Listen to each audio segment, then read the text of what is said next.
رات کا اندھیرا ہر طرف پھیلا ہوا تھا۔ گاؤں کے سبھی لوگ اپنے اپنے گھروں میں سکون سے سو رہے تھے اور کچھ لوگوں نے کھیتوں میں چارپائی بچھا رکھی تھی جہاں پر وہ نیند کے مزے لے رہے تھے۔ ایسے میں وہ دونوں ارد گرد سے بے خبر ایک دوسرے کا ہاتھ تھامے مستقبل کے سنہرے سپنوں میں کھوئے ہوئے تھے۔ تو پھر بتاؤ شکیل، تم کب اپنے ماں باپ کو میرے گھر بھیج رہے ہو؟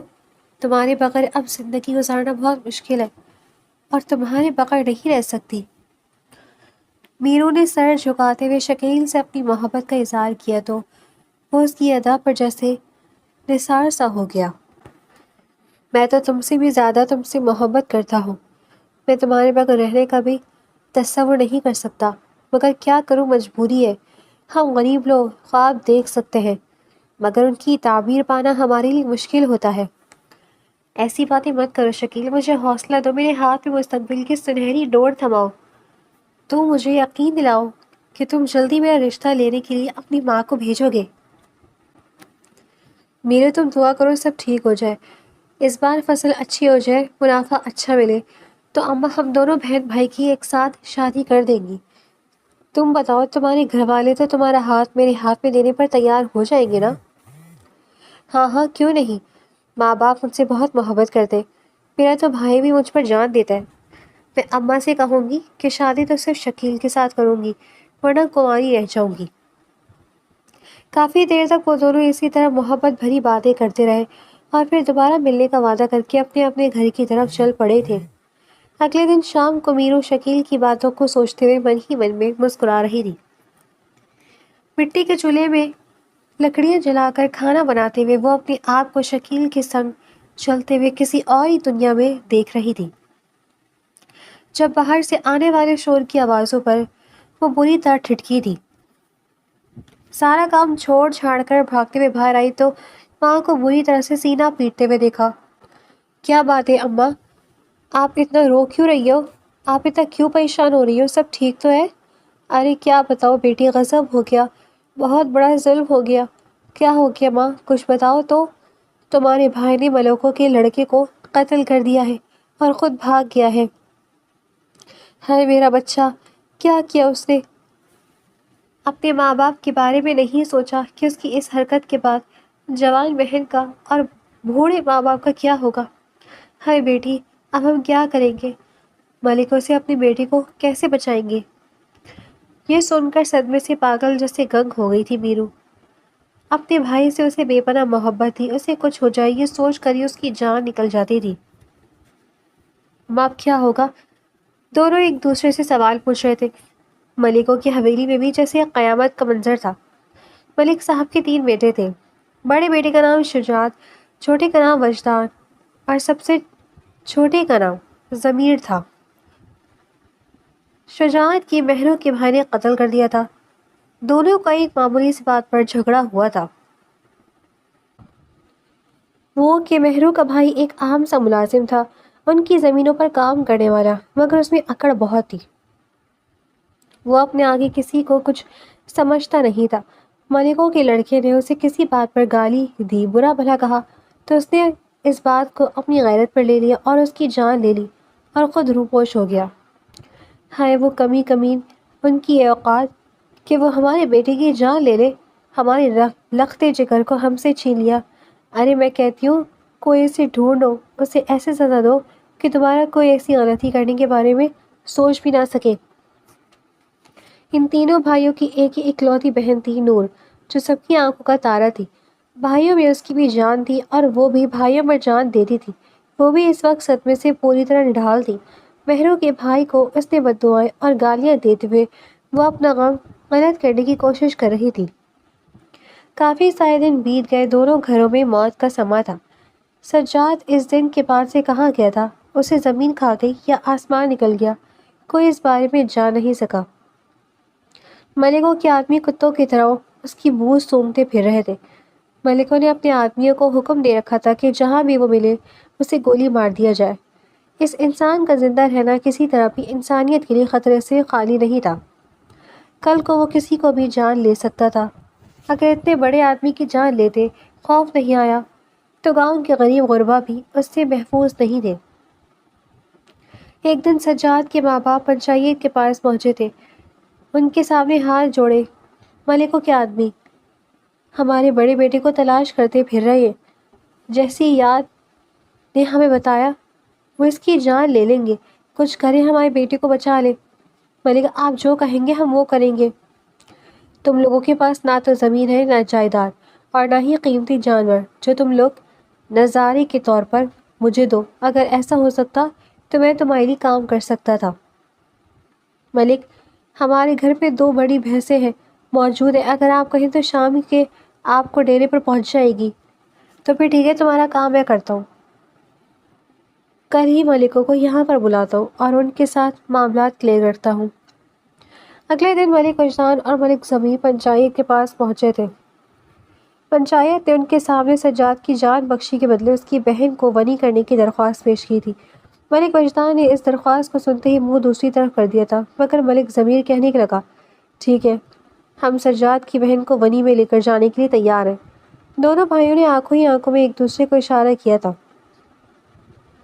ملک وجدان چھوٹے بھائی کو منع کر رہا تھا، مگر ضمیر کے دماغ میں کیا تھا اس کا وجدان کو بھی اندازہ نہیں تھا۔ بعد میں وجدان اسے بہت ڈانٹا، کیا حرکت تھی تم نے پنچایت میں یہ بات کہنے کی؟ ہمیں سجاد کی جان لینی ہے، اس کی بہن کا ہم نے کیا کرنا ہے؟ ارے بھائی آپ تو بہت ہی معصوم اور سیدھے سادے ہیں۔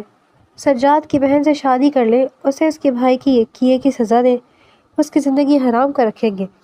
ماں باپ اور بھائی تو جیتے جی مر جائیں گے، اور ہاں سجاد کا معاملہ تو کسی بھی دن اس کا کام تمام کر دیں گے۔ کام اتنی صفائی سے کریں گے کہ ہم پر شک نہیں آئے گا۔ ویسے بھی وہ بہت ضدی ہے، اس کے کتنے ہی لوگوں کے ساتھ منہ ماری ہو چکی ہے۔ اس کی جان لے بھی لی تو کسی کو سمجھ نہیں آئے گی کہ اس کا کام تمام ہم نے کیا ہے یا کسی اور نے۔ وجدان کو اپنے بھائی کی چالاکی اب جا کر سمجھ آئی تھی، اور پھر شجاعت نے مہرو کے ساتھ نکاح کرنے کا فیصلہ کیا۔ حویلی کی عورتوں نے سنا تو انہوں نے بھی اس بات پر بہت احتجاج کیا۔ نور تو سرے سے اس بات کے حق میں نہیں تھی، وہ میرے بھائی کے قاتل کی بہن ہے۔ اسے دیکھ کر مجھے اپنے بھائی کی لاش یاد آ گئی، میں اسے برداشت نہیں کروں گی۔ بات سنو چھوٹی، اپنے آپ کو سنبھالو، اس طرح بات بات پر جذباتی ہونا صحیح نہیں ہے۔ تمہیں ایک طرح سے مفت کی نوکرانی مل جائے گی، اور وہ اس گھر میں بہو بن کر تو نہیں آ رہی، وہ تو غنی ہو کر آ رہی ہے۔ تم اس کے ساتھ جو چاہو جیسا چاہو سلوک کرنا، تمہیں کوئی نہیں روکے گا۔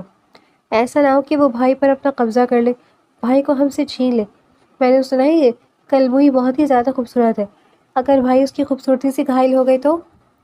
ارے کچھ نہیں ہوتا، ضمیر نے ناک پر سے مکھی اڑائی، وہ بھائی کا دل کیا جیتے گی، بھائی تو آنکھ اٹھا کر اسے نہیں دیکھے گا، اس لیے تم لوگ پریشان مت ہو۔ اور جب مہرو کو پتہ چلا کہ ماں باپ نے بیٹے کی جان بچانے کے لیے اسے قربان کیا ہے، تو وہ کتنی دیر تک بے یقینی سے پھٹی پھٹی نگاہوں سے اپنے ماں باپ کو دیکھنے لگی تھی۔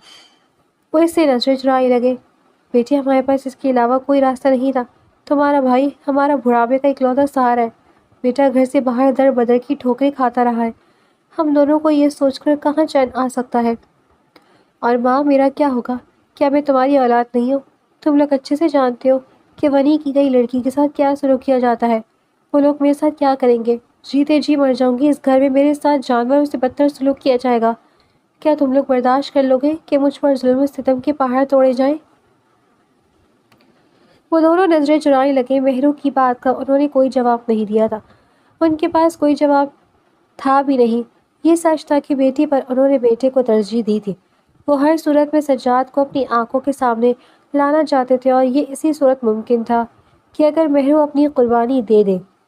اسے شکیل کی یاد آئی تھی، کیا کچھ نہیں دونوں نے مستقبل کے ساتھ سوچا تھا، کیسے کیسے خواب دیکھے تھے دونوں نے، اور اب وہ شکیل کے بغیر کیا جی پائے گی، اور شکیل کیا وہ اس کے بغیر زندہ رہ پائے گا؟ نکاح کا دن بھی آ گیا تھا، روتے دھوتے وہ نکاح کے لیے تیار ہو گئی تھی۔ ماں نے اس کے لیے بکسے سے چمکیلے بھڑکیلے کپڑے نکالے اور کچھ بیگ میں ٹھونستے تھے۔ وہ بے تاثر نگاہوں سے ماں کو دیکھ رہی تھی۔ ماں یہ سب کس فائدہ؟ تمہارے لیے بنائے تھے میں نے، تم پہننا۔ وہ ماں کی بات پر زور سے ہنسی، ایسے ہنسی جیسے کسی نادان بچے کی بات پر ہنستے ہیں۔ ماں وہاں پر مجھے یہ سب پہننے کون دے گا؟ میں وہاں پر بہو بن کر نہیں، بنی ہو کر جا رہی ہوں، بلکہ اس گھر کی مفت کی ملازمہ بن کر جا رہی ہوں، اور ملازمہ کو چمکیلے بھڑکیلے کپڑے پہننے کی اجازت نہیں ہوتی۔ مجھے تو شاید دوبارہ تم لوگوں سے ملنے کی بھی اجازت نہیں ملے گی۔ مجھے لگتا ہے شاید میں آخری بار تم لوگوں کو دیکھ رہی ہوں۔ تم مجھے جی بھر کے دیکھ لو ماں، دوبارہ شاید تمہیں میری شکل بھی دیکھنے کو نہ ملے۔ اس کی باتوں پر راشدہ نے روتے ہوئے اسے گلے لگا لیا تھا، بے تحاشا اسے چومنے لگی تھی۔ اللہ خیر کرے گا بیٹی، اللہ سے اچھے کی امید رکھتے ہیں۔ ماں، ساری امیدیں اللہ سے ہی تو ہے، انسانوں سے مجھے کوئی امید نہیں رہی ہے۔ انسانوں نے میری ساری امیدوں کو بری طرح سے توڑا ہے۔ انسانوں سے امید رکھنا تو اب میں نے چھوڑ ہی دیا ہے۔ راشدہ بالکل خاموش ہو گئی تھی۔ وہ اپنی سیانی بیٹی کو بولتی تو کیا بولتی۔ نکاح کی بات مہرو کو وہ لوگ حویلی میں لے گئے تھے۔ نکاح کے لیے ملک شجاعت اپنے خاص آدمیوں کے ساتھ ہی وہاں پر آیا تھا۔ ملک ضمیر نے اس گھر میں آنا بھی گوارا نہیں کیا تھا، اور پھر جیسے مہرو نے نکاح کے بعد حویلی میں قدم رکھا تو اس پر جیسے آفت ٹوٹ پڑی ہو۔ نور جو اس کا انتظار کری تھی، چیل کی طرح اس پر جھپٹی تھی، اس کے لمبے بالوں کو اپنی مٹھی میں دبوچے وہ گھسیٹتے ہوئے اسے برآمدے تک لے آئی تھی، اور پھر اس پر ٹھوکروں اور مکوں کی بارش کرتی تھی۔ نور نے یہ بھی سوچنے کا تکلف نہ کیا کہ مہرو کو کہاں لگ رہی ہے اور اسے کتنا درد ہو رہا ہے۔ نور کو بس اپنے اندر کا غصہ اتارنا تھا، اس پر اپنا غبار اڈیلنا تھا۔ کل مہی خرافاتی ڈائن، تمہاری شکل دیکھ کر ہی مجھے غصہ آنے لگتا ہے، اپنے بھائی کا چہرہ آنکھوں کے سامنے گھومنے لگتا ہے۔ تمہیں مار کر ہی مجھے سکون ملے گا، مجھے محسوس ہوگا جیسے میں نے اپنے بھائی کی قاتل کو سزا دی ہے۔ مہرو بے تاثر نگاہوں سے اسے دیکھتی جا رہی تھی۔ وہ بھی اسی کی ہم عمری کی تھی، خوبصورت تھی، دراز قد سی لڑکی، جو اس وقت لال چہرے کے ساتھ غصے سے برائی بھی اس پر پل رہی تھی۔ یا کسے دکھا رہی کل مہی؟ کیا سوچ رہی ہے کہ اپنی آنکھوں سے مجھے بھسم کر دے گی؟ ارے میں تمہاری آنکھیں نوچ کر کتوں کو ڈال دوں گی۔ آنکھیں نیچے کرو۔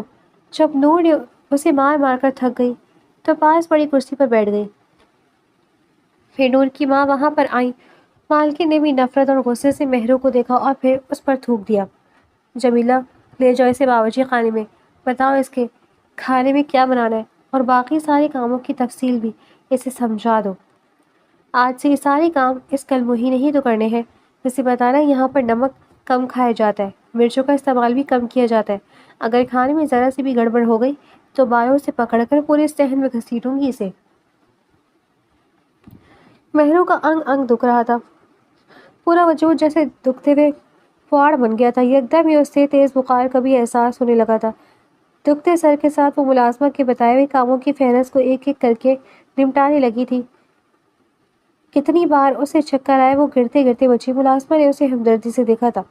کتنی خوبصورت تو تم جوان ہو، تمہارے گھر والوں کو تم پر ذرا بھی رحم نہیں آیا، جو ان ظالم لوگوں میں تمہیں بنی بنا کر بھیج دیا۔ مہرو نے ڈر کے مارے پیچھے پلٹ کر دیکھا۔ شکر ہے وہاں پر کوئی بھی نہیں تھا، کوئی بھی نہیں یہاں پر جو ہماری باتوں کو سنے۔ تم بچاؤ، تمہارے ماں باپ کو تم پر رحم کیوں نہیں آیا؟ کیا تم ان کی سوتیلی اولاد ہو؟ نہیں، میں ان کی سگی بیٹی ہوں، مگر مجھ سے زیادہ انہیں اپنے بیٹے سے محبت تھی۔ بیٹے کو بچانے کے لیے بیٹی کو قربان کر دیا۔ ہاں، یہ تو ہمارے معاشرے میں عام بات ہے، بیٹیاں ہمیشہ قربان ہوتی آئی ہیں۔ رات کو تھک ہار کر وہ کچن میں ہی سونے کا ارادہ کر رہی تھی کہ جمیلہ وہاں پر آئی۔ مہرو، ملک شجاعت اپنے کمرے میں بلا رہے ہیں، آؤ میں تمہیں ان کا کمرہ دکھاؤں۔ مہرو ان کی بات سن کر جیسے ہی سن ہو کر رہ گئی تھی۔ کیا کہا ملک شجاعت؟ ہاں، انہی کے ساتھ تمہارا نکاح ہوا ہے، دیکھو تم ان کے پاس جاؤ، وہ تمہیں اپنے کسی جذبے سے مغلوب ہو کر طلب کر رہے ہوں گے۔ بات سن لو، ان کی اگر دیر کر دی تو ملک کے غصے کا کوئی پتہ نہیں ہے۔ ایسا نہ ہو کہ اس بات پر تمہیں بھی تمہاری پٹائی شروع ہو جائے کہ تم حکم ملنے کے بعد بھی اتنی دیر سے ان کے کمرے میں کیوں آئی۔ وہ مجھ سے کیا کہیں گے؟ سوچ کر اس کے ہاتھوں میں پسینہ آنے لگا تھا۔ شکیل کے ساتھ اس نے زندگی گزارنے کے سارے عہد و پیمان کر رکھے تھے، سارے خواب اس نے شکیل کے حوالے سے دیکھ رکھے تھے۔ اب اس کی جگہ کسی اور مرد کو دینا اتنا آسان نہیں تھا، مگر کیا کرتی؟ زندگی نے اسے اس دوراہے پر لا کر کھڑا کر دیا تھا، یہ کڑوا گھونٹ پینا ہی تھا۔ ملک شجاعت اب اس کا شوہر تھا، جیسا بھی تھا اس پر اپنا حق رکھتا تھا، اور وہ اس کے حق کی محروم نہیں رکھتی تھی۔ مرے مرے قدموں سے وہ ملازمہ کے ساتھ چلتے ہوئے ملک شجاعت کے کمرے میں آئی تھی۔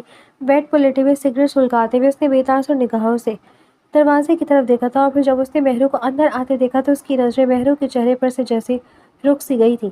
گاؤں میں ایک سے بڑھ کر ایک خوبصورت موٹی ہرنیاں تھی، مگر جو خوبصورتی اور معصومیت مہروں کے چہرے پر تھی وہ ملک شجاعت کو آج تک کسی چہرے پر بھی نظر نہیں آئی تھی۔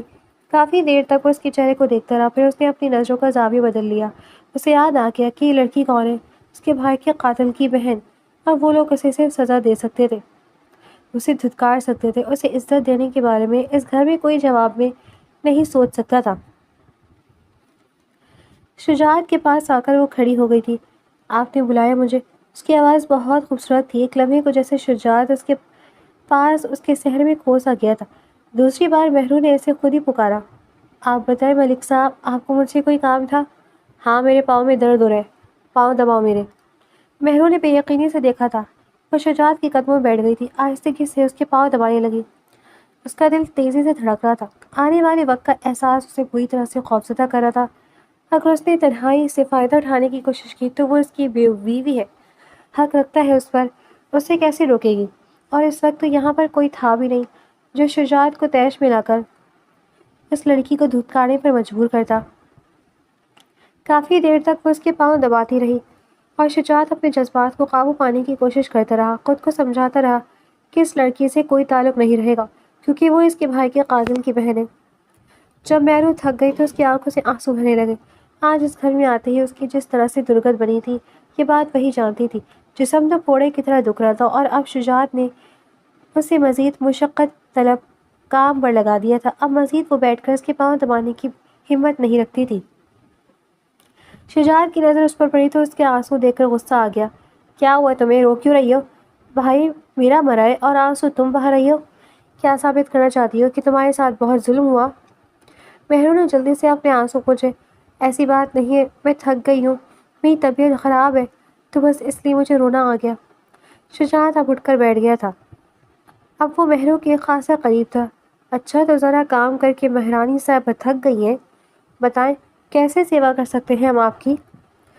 مہرو کو ہاتھ سے پکڑ کر اس نے اپنی طرف کھینچا تو مہرو کے جیسے جان نکل گئی تھی۔ اس کے منہ سے چیخ نکلی۔ شجاعت نے اس کے منہ پر ہاتھ رکھ کر اسے خاموش کروا دیا تھا۔ زیادہ نخرے دکھانے کی ضرورت نہیں ہے، تم یہاں نخرے دکھانے کے لیے نہیں آئی ہو بلکہ میرے حکم کی تعمیل کرنے کے لیے آئی ہو۔ جب میں کہوں گا تمہیں وہ کرنا ہوگا، اور اس وقت تم میری بیوی ہو، اور جو میں اپنی بیوی سے ڈیمانڈ کروں گا میری بیوی کو وہ کرنا پڑے گا۔ مہرو پوری طرح اذیت میں مبتلا ہو گئی تھی۔ ایک تو اس کا دل بھی شجاعت کی طرف مائل نہیں تھا، دوسرا وہ جسمانی طور پر بھی بری طرح تھکی ہوئی تھی۔ زخموں سے چور اور نڈھال ہونے کے باوجود وہ شجاعت سے ڈر کے مارے انکار بھی نہیں کر پا رہی تھی۔ شجاعت نے اس کے بازو کے زخموں کو دیکھا تو ایک لمحے کو ٹھٹک کر رہ گیا۔ کیا ہوا یہ؟ اس قبیلے میں آتے ہی مجھے انعام ملا، نور نے مجھے بری طرح سے مارا، میرے بھائی سے نفرت کا اظہار مجھے مار کر اس نے ظاہر کیا۔ ایک لمحے میں شجاعت کے دل کو کچھ ہوا تھا، پھر اس نے جلدی خود کو سنبھال لیا۔ ہاں تو اس میں کیا بڑی بات ہے، ہمارے بھائی کے قاتل کی بہن ہو تو یہ سب تمہارے ساتھ ہوگا۔ اب ہم تمہیں سناخوں پر تو نہیں بٹھائیں گے۔ پوری رات وہ اس پر اپنی شدتیں لٹاتا رہا اور صبح کے قریب وہ بے دم سا ہو کر سو گیا۔ مہرو کے لیے تو اپنی جگہ سے ہلنا بھی ناممکن سا ہو گیا تھا۔ وہ بری طرح بخار میں تپ رہی تھی۔ صبح کمرے کا دروازہ زور زور سے کھٹکھٹایا جا رہا تھا۔ نور نے صبح ہوتے ہی مہرو کو طلب کیا تھا۔ اسے جمیلہ نے اس کی شجاعت کے بارے میں بتایا تھا تو نور کو بہت غصہ آیا۔ وہ دندناتے ہوئے ماں کے پاس گئی تھی۔ بھیا نے اسے اپنے کمرے میں بلا لیا، اسے اپنی بیوی کا درجہ دے دیا۔ کیوں آپ نے بھائی کو منع نہیں کیا تھا ماں؟ اس کی ماں بالکل پرسکون تھی، اسے اس بات پر غصہ نہیں آیا، آرام سے سمجھانے لگی تھی۔ تو کیا ہوا، اس کی بیوی ہے، وہ جو چاہے جیسے چاہے اس کے ساتھ سلوک کر سکتا ہے، فکر مت کرو، تمہارا بھائی بھی اتنا بیوقوف نہیں ہے۔ عورت استعمال کرے گا مگر اپنی نسل کو اس سے آگے نہیں بڑھائے گا۔ اس کی بیوی تو تمہاری پسند سے آئے گی، تم ہی اپنی مرضی سے بھاپی لاؤ گی، اس لیے کسی قسم کی فکر مت کرو۔ نور کو اب کی بار کچھ اطمینان ہوا، مگر جب کافی دیر تک مہرو کمرے سے باہر نہ نکلی تو دروازہ زور سے کھٹکھٹایا تھا۔ مہرو تو بخار کی وجہ سے بے ہوش تھی، مگر شجاعت کی آنکھ کھل گئی۔ ناگواری کے بادل اس کے پورے وجود میں چھا گئے۔ دروازہ کھلا تو سامنے نور کھڑی تھی۔ اس نے بمشکل خود سے کچھ کہنے سے باز رکھا تھا۔ تو ہاں، وہ کلموئی ابھی تک باہر نہیں نکلی؟ شجاعت نے پیچھے مڑ کر دیکھا تو وہ بے سود پڑی تھی۔ اس کے پاس آ کر دیکھا تو وہ بخار میں بری طرح سے تپ رہی تھی۔ اتنا تیز بخار تھا کہ دور سے بھی گرمائش محسوس ہو رہی تھی۔ اسے تو بہت تیز بخار ہے۔ تو کیا ہوا بھائی، بخار ہے تو مر نہیں جائے گی؟ اسے اٹھائیں اور باہر کے سارے کام کروائیں، مگر لاکھ کوششوں کے باوجود بھی اسے ہوش نہیں آ رہا تھا۔ اسے ڈاکٹر کے پاس لے کر جانا پڑے گا۔ ڈاکٹر اتنا تیز ہے، بخار بھی، کہ ڈاکٹر کے بغیر اس کا علاج ممکن نہیں ہے، اور اگر یہ مر گئی تو پنچایت کے ہمیں جواب دہ ہونا پڑے گا۔ نور خاموش ہو گئی تھی۔ اسے بھائی کی اس لڑکی کے لیے اتنی توجہ دل ہی دل میں کھل رہی تھی، مگر ایک حد تک شجاعت کی بات صحیح تھی، تبھی وہ بھی خاموش ہو گئی۔ شجاعت نے ڈاکٹر کو گھر پر بلا لیا اور پھر ملازمہ سے کہہ کر اس نے مہرو کے سر پر ٹھنڈے پانی کی پٹیاں رکھی تھیں۔ شام تک مہرو کا بخار پہلے سے کم ہو گیا تھا، وہ ہوش میں آ گئی تھی، مگر ابھی تک وہ بالکل بے سود پڑی تھی۔ اگلے دن تک وہ ہلنے جلنے اور کام کرنے سے طاقت محروم رہی تھی۔ نور اٹھتے بیٹھتے اس کو گالیاں دیتی، کوستی، اور وہ رونے خاموش رہنے کے سوا اور کیا کر سکتی تھی۔ کچھ دن گزرے تو اس کی بھی طبیعت سنبھل گئی تھی۔ اس دن وہ باورچی خانے میں کھانا بنانے مصروف تھی جب اسے باہر سے شور کی آوازیں سنائی دی۔ اس کا دل بری طرح سے گھبرانے لگا۔ جلدی سے وہ باہر نکلی، دیکھا ملک شجاعت اپنے چھوٹے بھائی کو بری طرح سے مار رہا تھا۔ وہ اسے ڈانٹ رہا تھا۔ زمین خاموشی سے مار کھائے جا رہا تھا۔ اس کا چودھریوں کے لڑکے سے جھگڑا ہوا تھا، چودھری کے لڑکے پر، اور ملک شجاعت کا غصہ اتارنے میں نہیں آ رہا تھا۔ نور اور مالکن دونوں نے مشکل سے شجاعت کے غصے کو ٹھنڈا کیا تھا۔ کیا ہو گیا تمہیں؟ کیوں اتنا غصہ کر رہے ہو؟ اپنے بھائی کی جان لوگے کیا؟ ماں، آپ نہیں جانتی اس نے کیا کیا ہے۔ چودھریوں کی لڑکی کو بری طرح زخمی کر دیا، اور آپ جانتی ہیں نا وہ بھی کتنے جھگڑالو ہیں، موقع وہ بھی ہاتھ سے جانے نہیں دیتے۔ اسے کتنی بار سمجھا چکا ہوں کہ ان کے منہ نہ لگا کرو، مگر اس کی سمجھ میں نہیں آتی۔ شجاعت کا غصہ تو اپنی جگہ پر جائز تھا۔ ماں جی کو بھی ضمیر پر غصہ آیا۔ ایک بیٹے کو تو وہ کھونا نہیں چاہتی تھی۔ خدا کے لیے ضمیر، میرے بندے ہوئے ہاتھوں کو دیکھو، رحم کرو تم لوگ مجھ پر۔ کیوں میرے حال پر تم لوگوں کو رحم نہیں آتا؟ ماں جی بری طرح سے رونے لگی تھی۔ شجاعت نے ان کے پاس آ کر ان کے کندھے پر بازو رکھ کر انہیں سنبھالا تھا۔ فکر مت کریں ماں، اب اس کی ذمہ داری آپ مجھ پر چھوڑ دیں۔ اب ذرا سے بھی یہ گڑبڑ کرے تو میں اس کی اتنی پٹائی کروں گا کہ دوبارہ ایسی حرکت کرنے کے بارے میں سوچ بھی نہیں سکے گا۔ بھائی، اس نے مجھے گالی دی تھی، غلط بولا تھا، اور یہ بات میں برداشت نہیں کر سکا۔ تو تمہیں وہاں جانے کی ضرورت کیا ہے؟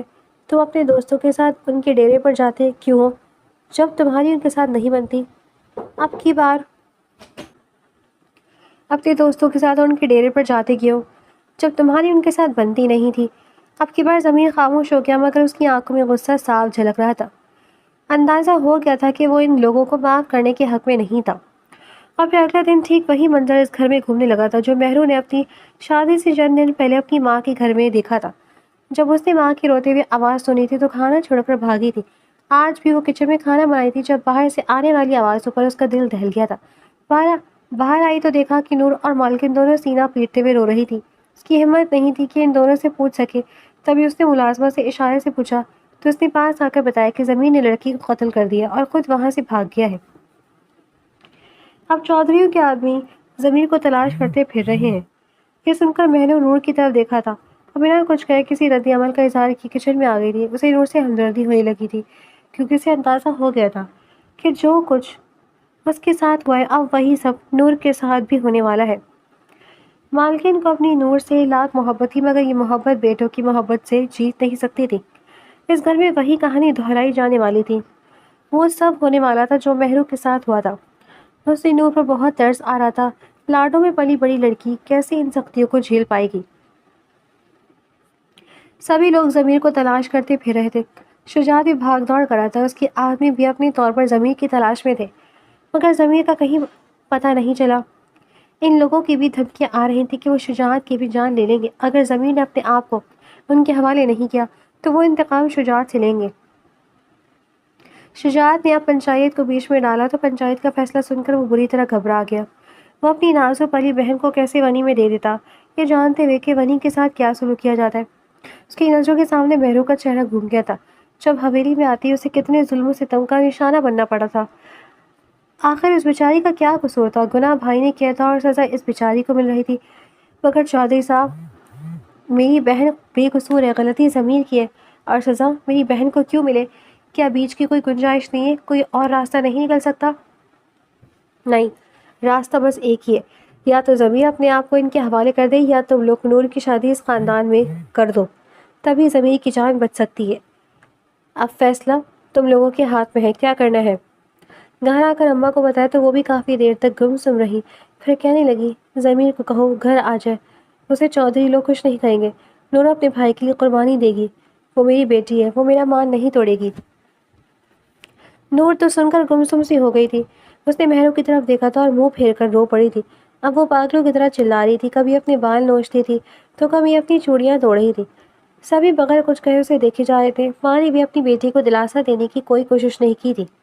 وہ چاہتی تھی کہ ایک بار رو رو کر وہ اپنے اندر کا غبار نکال لے۔ ماں، تم نے ثابت کر دیا کہ تمہیں بھی اپنے بیٹوں سے محبت تھی۔ میں تو کبھی بھی تم لوگوں کے لیے اہمیت نہیں رکھتی تھی۔ اب مجھے دودھ میں سے مکھی کی طرح نکال دو۔ جس دن نور کا نکاح تھا اس دن بار بار اسے غشے کے دورے پڑے تھے اور پھر وہ مہروں کو گلے سے لگا کر رو پڑی تھی۔ تمہارے ساتھ میں نے بہت برا سلوک کیا تھا نا، تمہیں حویلی میں بری طرح سے مارا تھا، تمہیں گالیاں دی تھی، بد دعائیں دی تھی، کوسنے دیے تھے، تمہیں برا لگا ہوگا، تم نے مجھے بد دعا دی ہوگی۔ مجھے لگتا ہے کہ تمہاری بد دعا مجھے لگ گئی ہے۔ یہ سب تمہاری بد دعا ہی ہے جس نے مجھے اس طرح برباد کر دیا، میری ہستی کو چھین لیا۔ مجھے معاف کر دو، شاید میری شکل میں آسانی ہو جائے۔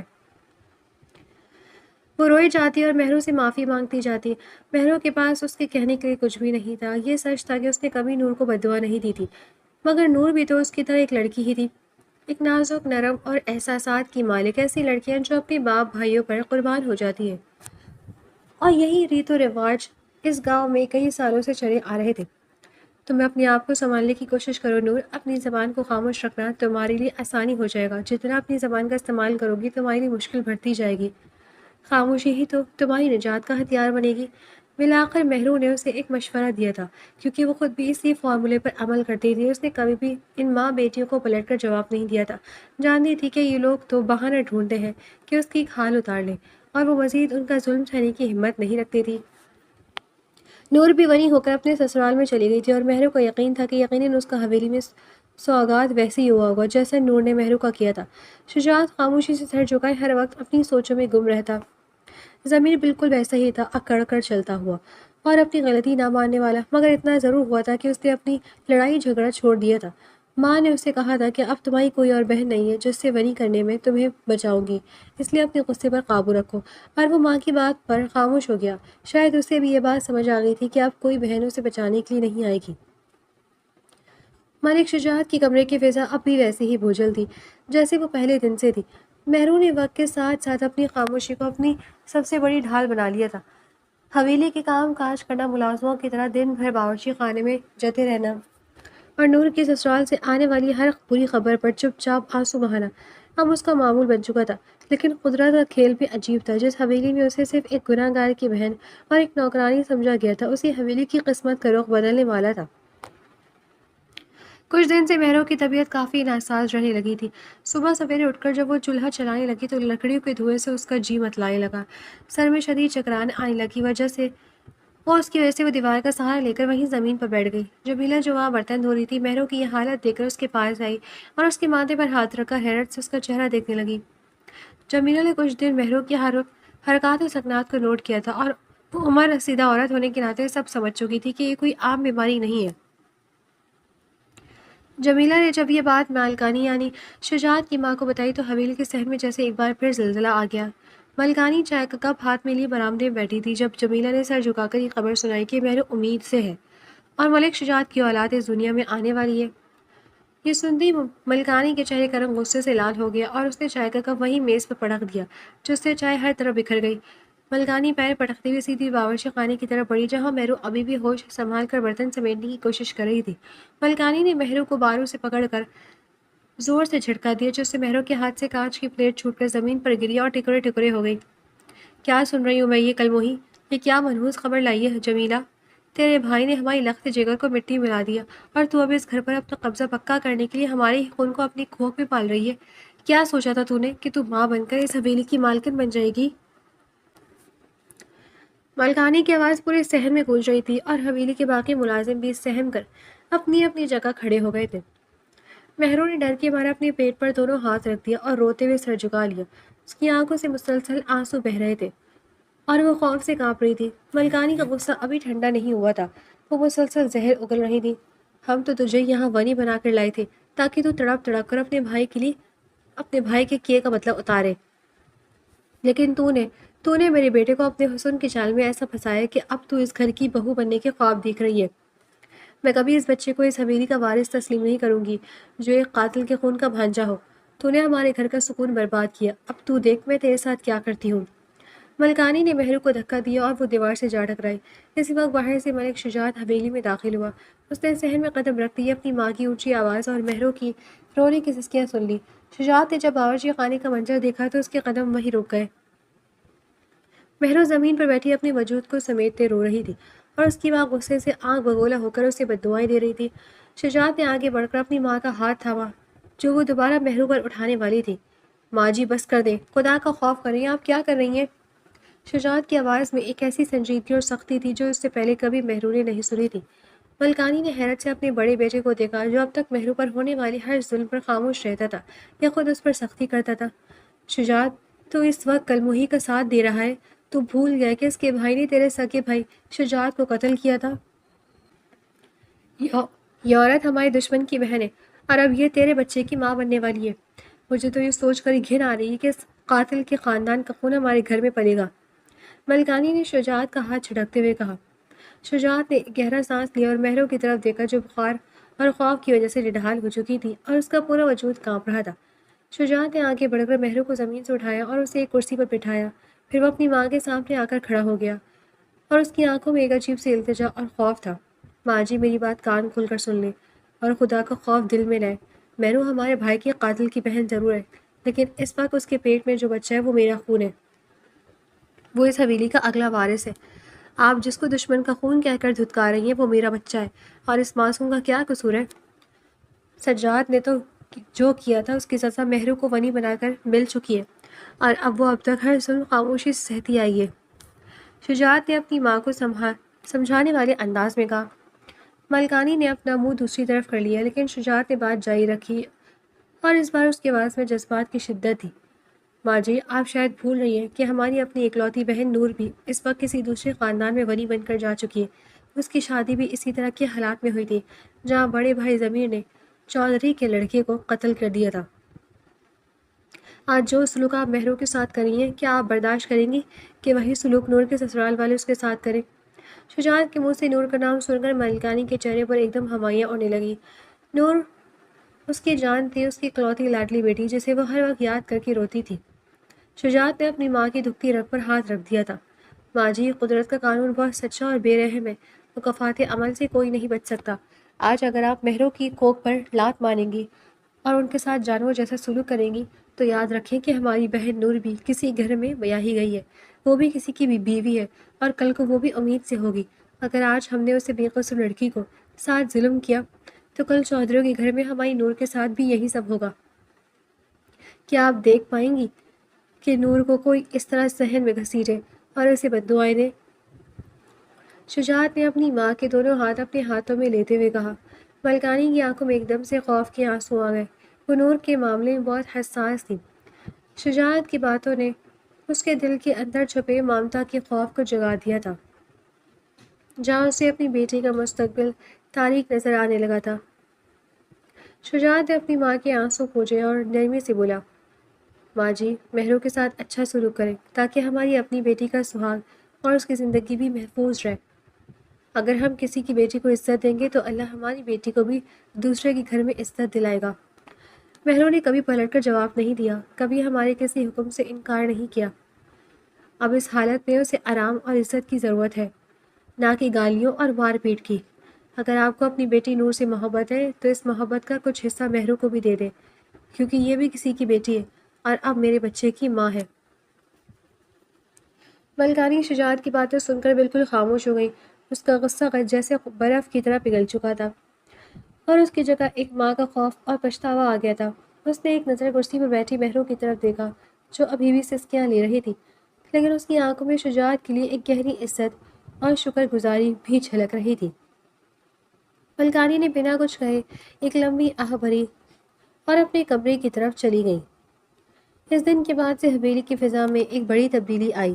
ملکانی نے اگرچہ مہرو کو گلے سے نہیں لگایا تھا لیکن اس نے مہرو پر ظلم کرنا اور اسے برا بھلا کہنا بالکل چھوڑ دیا تھا۔ اب وہ باورچی خانے کے بھاری کاموں کے لیے جمیلہ اور دوسری ملازموں کو حکم دیتی تھی کہ مہروں کو ہاتھ نہ لگانے دیا جائے۔ جب بھی ملکانی کو نور کی یاد آتی ہے وہ خاموشی سے مہروں کے لیے دودھ کا گلاس یا کوئی پھل جمیلہ کے ہاتھ بھجوا دیتی تاکہ اس کی بیٹی نور بھی وہاں سسرال میں محفوظ رہے۔ شجاعت کا رویہ بھی مہروں کے لیے اب بالکل بدل چکا تھا۔ وہ جو پہلے راتوں کو اس پر اپنی شدتیں لٹاتا تھا، اب وہ رات کو کمرے میں آتا تو سب سے پہلے مہروں کی طبیعت کا پوچھتا۔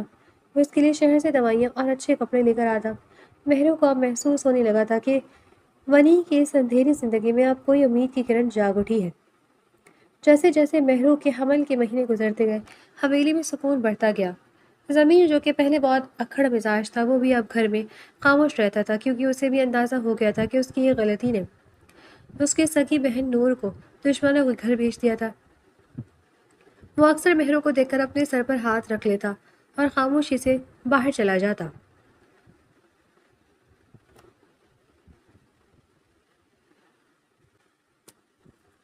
ایک شام جب مہرو اپنے کمرے میں بیٹھی بچے کے چھوٹے چھوٹے کپڑے سی رہی تھی، شجاعت کمرے میں داخل ہوا۔ اس کے ہاتھ میں ایک بڑا سا لفافہ تھا۔ وہ مہرو کے پاس بیڈ پر بیٹھ گیا اور اس کے ہاتھ سے سوئی دھاگا لے کر میز پر رکھ دیا۔ مہرو، اب تمہیں زیادہ کام کرنے کی ضرورت نہیں ہے، اب اپنی صحت کا خیال رکھو، شجاعت نے بہت نرمی سے کہا۔ مہرو نے مسکرا کر سر جھکا لیا۔ شجاعت نے لفافہ اس کے ہاتھ میں تھما دیا۔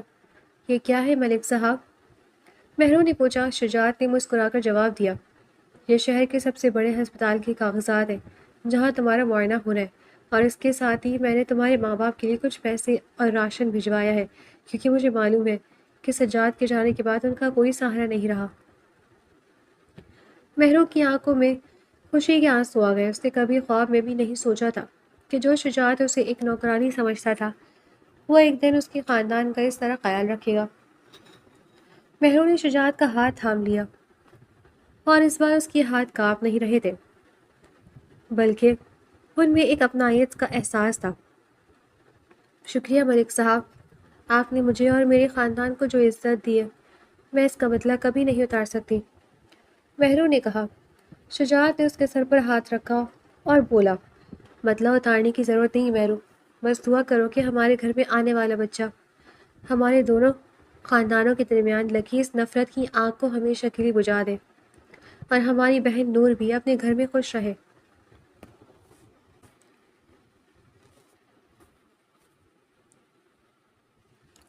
کچھ ماہ بعد حویلی میں ایک خوبصورت نرسنگا گونجا جب مہرو نے ایک صحت مند بیٹے کو جنم دیا۔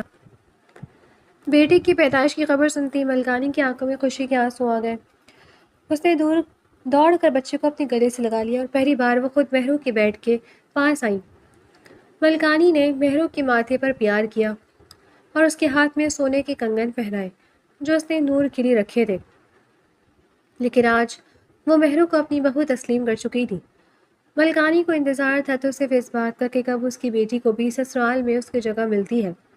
انہوں نے تو اپنا رویہ اپنی بہو کے ساتھ ٹھیک کر لیا تھا اور اسے اس کا وہ حق دے دیا تھا جس سے اب تک مہرو کو محروم رکھا گیا تھا، مگر ابھی تک نور کی طرف سے انہیں کوئی اچھی خبر نہیں ملی تھی۔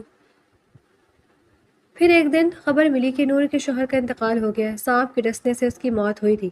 ملک شجاعت اور اس کی ماں کو ابھی تک اس گھر میں جانے کی اجازت نہیں ملی تھی، مگر اب جب انہوں نے اپنے بہنوئی کی موت کی خبر سنی تو دونوں وہاں جانے کے لیے تیار ہو گئے۔ ملک شجاعت کہنے لگا، ماں یہ بھی تو ہماری ریت رواج میں شامل ہے کہ جس کے ساتھ لڑکی ونی کی گئی اگر اس کی موت ہو جائے تو لڑکی کو واپس لایا جا سکتا ہے اور کوئی بھی اس سے نہیں روک سکتا۔ ماں، ہماری نور کو آزادی مل گئی ہے، اللہ کی طرف سے اس کے لیے بہتری ہوئی ہے، ہمیں نور کو اب اس جہنم میں نہیں چھوڑنا، اسے ہمیں واپس لانا ہی ہوگا۔ وہ لوگ پھر نور کو واپس گھر لے کر آئے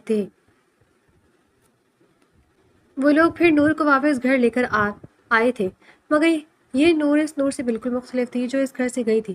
ہنستی مسکراتی نور کی جگہ یہ نور کوئی اور ہی تھی، ہڈیوں کا ڈھانچہ، پیلی رنگت، سفید کھچڑی بال جو کتنی دیر سے فضاؤں میں گھورتے رہے تھے۔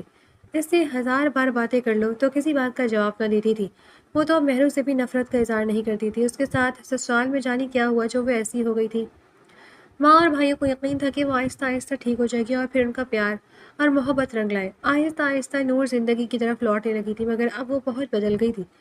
اس نے اب مہرو کے ساتھ کبھی برا سلوک نہیں کیا، بلکہ اپنے کیے کہ اس سے معافی مانگتی رہی۔ اس کے لیے وہ دن کسی بھیانک خواب سے کم نہیں تھا جب وہ بیاہ کر اپنے سسرال میں گئی تھی اور اسے ابھی تک یقین نہیں آتا تھا کہ اس کا یہ بھیانک خواب ٹوٹ گیا ہے اور وہ واپس اپنی اصل جنت میں آ گئی ہے۔ ایک دن ملک شجاعت نے اس کا ایک اچھی جگہ رشتہ طے کر دیا تھا۔ نور اب نئی زندگی کے لیے تیار نہیں تھی، مگر ماں اور بھائیوں کے سامنے وہ مجبور ہو گئی، کیونکہ وہ لوگ جو اس کے ساتھ ظلم ہوا تھا اب اس کا ازالہ کرنا چاہتے تھے۔ پھر ایک اچھے پڑھے لکھے لڑکے کے ساتھ اس کی شادی کر دی گئی تھی اور وہ پھر اپنی زندگی میں خوش اور مطمئن سی ہو گئی۔ وہ لڑکا پہلے سے شادی شدہ تھا اور 2 بچوں کا باپ تھا۔ اس کی پہلی بیوی کا انتقال ہو گیا تھا اور اسے نور کے بارے میں سب کچھ پتا تھا۔ اس نے کبھی نور کو اس کے ماضی کے حوالے میں کوئی طعنہ نہیں دیا تھا۔ دونوں لڑکیاں اپنی اپنی زندگیوں میں خوش تھیں۔ دونوں نے اپنے اپنے بھائیوں کے لیے قربانی دی تھی اور دونوں کی یہ قربانیاں رائے گاہ نہیں گئی تھی۔